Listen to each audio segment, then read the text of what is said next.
যারা নির্বাচনকে পিছিয়ে দিতে চায় তারা প্রকারান্তরে পতিত স্বৈরাচারের পক্ষে কাজ করছে কিনা সেটা ভেবে দেখতে হবে বলে মন্তব্য করেছেন বিএনপির স্থায়ী কমিটির সদস্য doctor AZM Zahid Hossain.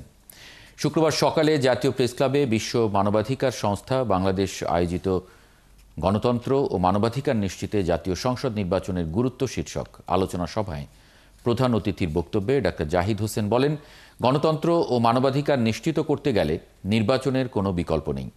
PR পদ্ধতির নির্বাচনে জনপ্রতিনিধিদের সাথে জনগণের সম্পৃক্ততা থাকবে না বলেও দাবি করেন ডাক্তার জাহিদ।